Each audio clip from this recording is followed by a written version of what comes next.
ন-10 বছর হয়ে গেছে বলে 9-10 বছর পুরনো ছবি বলে কী ভেবেছিস ট্রেন্ডিং হওয়া ব্লকবাস্টার হওয়া আটকাতে পারবি? জাস্ট ধোপে টিকবে না বস, ধোপে টিকবে না। হ্যালো গাইস, চলে এলাম FKE filmy knowledge and entertainment YouTube চ্যানেলে নতুন আপডেট নিয়ে।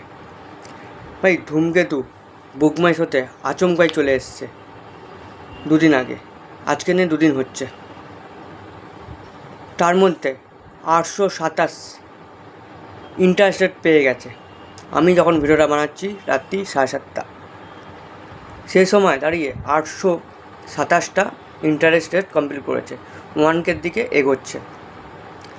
যখন ধূমকেতু বুকমাই শোতে এসেছিলো তখনই ভেবেছিলাম করব, কিন্তু না, আরে বস সবুর করো। এবং ভেবেছিলাম এটা খুব ঠিকই 1Kও হবে ইন্টারেস্টেড এবং ট্রেন্ড করবে। Trending king is back, trending king is back. তো যে ছবিটা আড়াই মাস না, 2 মাস 15 দিনের কাছাকাছি বাকি আছে রিলিজ করতে, এখনই বুকমাই শোতে ট্রেন্ডিংয়ে চলে এসছে। ট্রেন্ডিং নাম্বার 5, টপ 7টা সিনেমার মধ্যে। Can you imagine? এটাই হচ্ছে দেবদার পাওয়ার। এখনও দেব শুভশ্রীর পাওয়ার বাকি আছে, বাঙালি দর্শকের পাওয়ার বাকি আছে, যারা বিগত 9-10 বছর ধরে অপেক্ষা করেছে যে ধূমকেতু রিলিজ হোক। দেব শুভশ্রী যে পুরনো দিনের স্বর্ণযুগ, সেটা আবারও বাংলা দেখিয়ে দিচ্ছে, প্রমাণ করে দিয়ে যাচ্ছে। পুরো জাস্ট দেবদা তো বাংলার কিং, মাফিয়া, মাতসা বলা চলে। সেইভাবে তিনি আবারও প্রমাণ করে দিলেন। তিনি মাসিয়ার রূপ দেখিয়ে দিচ্ছেন যে হ্যাঁ, আমাদের সময় বুকমাই শো এত ইন্টারনেট জগৎ ছিল না, বাট সে সময় যদি এই জিনিসগুলো ঘটে থাকে, যে ব্লকবাস্টার পাগলু, পরাঞ্জা জলিয়ালে, চ্যালেঞ্জ, এইগুলো যে যেরকম ব্লকবাস্টার হয়েছে, সেসব কিন্তু সিঙ্গেল স্ক্রিন দিয়ে হয়েছে। সেম জিনিস এটার ক্ষেত্রেও সেম দেখাচ্ছে যে বুকমাই শো একা হোল্ড করার ক্ষমতা মেগাস্টার দেবেরই আছে, যেটা আজ পর্যন্ত কেউ হোল্ড করতে পারেনি আর পারবেও না। সবথেকে বড় কথা, তার টানা 12টা ছবি হিট হতে চলেছে, মানে যেটাকে আমরা এক কথায় 1 দশক বলি বা 1 যুগ বলে থাকি।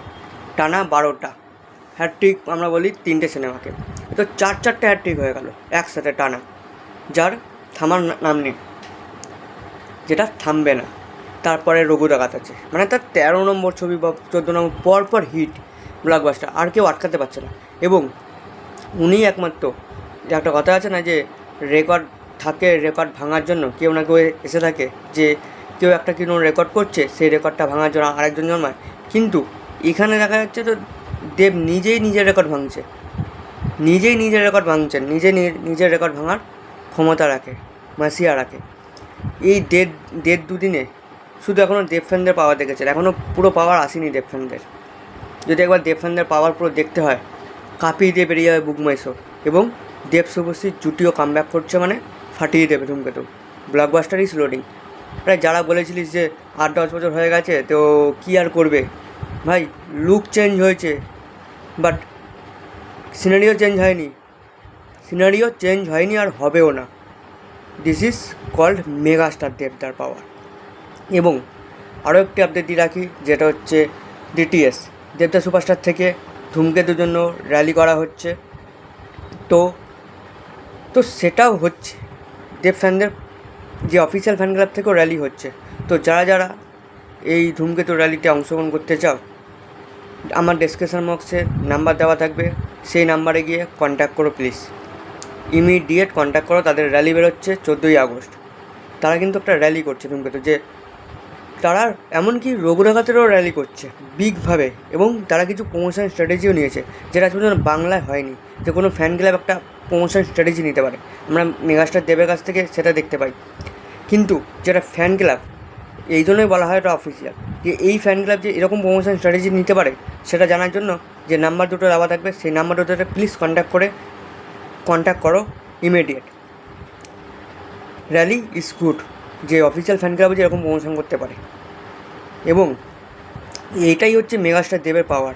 ভাই সবে এসছে, আমি ভেবেছিলাম যে হ্যাঁ করবো ঠিকই, কিন্তু সেটার জন্য অপেক্ষা করছিলাম যে কখন ট্রেন্ডিংয়ে আসবে।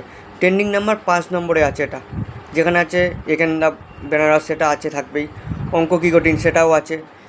তাকে পেছনে ফেলে দিয়েছে, এবং সোনার কেলায় জখের ধন সেটাকেও পেছনে ফেলে দিয়ে 5 নম্বরে উঠে এসছে কি 9 বছর পুরনো সিনেমা যেটা রিলিজ হয়নি, ধূমকেতু। এই বলে ভিডিওটা শেষ করলাম আমার।